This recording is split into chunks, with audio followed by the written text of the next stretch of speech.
भगवान शिव से किसी ने पूछा कि विष का आप पर कोई प्रभाव नहीं पड़ा?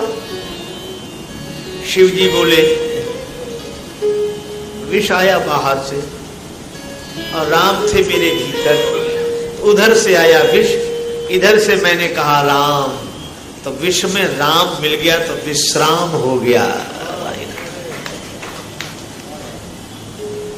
रघुपति चरण हृदय धरे, राम जी के चरणों को हृदय में रखो, और संकेत है हृदय में, भाव से, हृदय से एक बार बस भगवान के श्री चरणों का आश्रय ले लो, फिर आनंद ही आनंद है। एक बार एक पिता अपनी बेटी की ससुराल में गया, मजबूरी थी, रात्रि को बेटी की ससुराल के घर में ही रुकना पड़ा।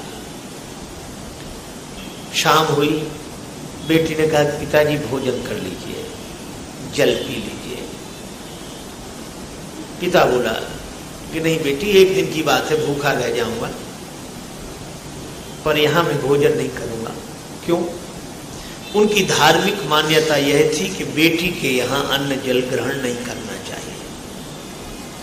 बेटी ने कहा आंखों में आंसू भर कर, पिताजी आप घर में होते तो भोजन न करते। पिता ने कहा वहां कर लेता। कहा क्यों? बोले वहां भोजन हमारा था और यहां अन्न तुम्हारा है।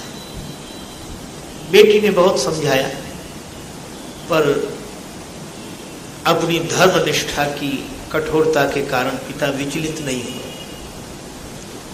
भगवान के भक्त थे, भगवान का स्मरण करते हुए सो गए, तो स्वप्न में भगवान प्रकट हुए, बड़े उदास। तो भक्त ने पूछा कि प्रभु इतने उदास दिख रहे, क्या बात है, उदासी का कारण क्या है? भगवान ने उसी उदासी के स्वर में कहा, अरे जाने दो, अब तक तुमने हमें धोखे में ही रखा। कहा क्यों? बोले दिन रात कहते हो कि प्रभु मैं तुम्हारा भक्त हूं और सब कुछ तुम्हारा है, मुझसे तो कहते रहे सब कुछ तुम्हारा है, लेकिन आज पता लगा कि यहां तुम्हारी बेटी का है और घर में तुम्हारा है, ना हमारा वहां है ना हमारा यहां है। आज पता लग गया कि हमारा कहीं नहीं है। जाग गया, भगवान की बात हृदय में लग गई, आंखों में आंसू आ गए। रात्रि में ही बोला बेटी कुछ खाने को दे, भोजन दे। अरे पिताजी आप तो सो गए थे। पिता ने कहा कि बेटी मैं सोने के पहले भी सो ही रहा था, जो अपना समझ रहा था और तुम्हारा समझ रहा था। सही बात यह है कि न मेरा है न तुम्हारा है, सब कुछ भगवान का है, सब कुछ भगवान का है।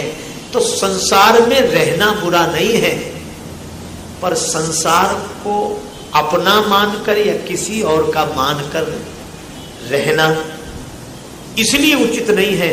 अपना मानेंगे तो राग होगा, दूसरे का मानेंगे तो द्वेष होगा, और भगवान का मानेंगे तो न राग होगा न द्वेष होगा। जीवन आनंद से भर जाएगा, भगवान के प्रेम से भर जाएगा। इसलिए रघुपति चरण हृदय धरि, तात मधुर फल खाओ। ये भगवान के चरण हृदय में रखने की बात इसलिए भी कही क्योंकि ये राक्षस हैं, ये विकारों को कोई अपने आचरण के बल पर नहीं जीत सकता। विकारों पर अगर कोई विजय पा सकता है तो भगवान के चरण के बल पर पाई जा सकती है, आचरण के बल पर नहीं। भगवान के चरणों का आश्रय है।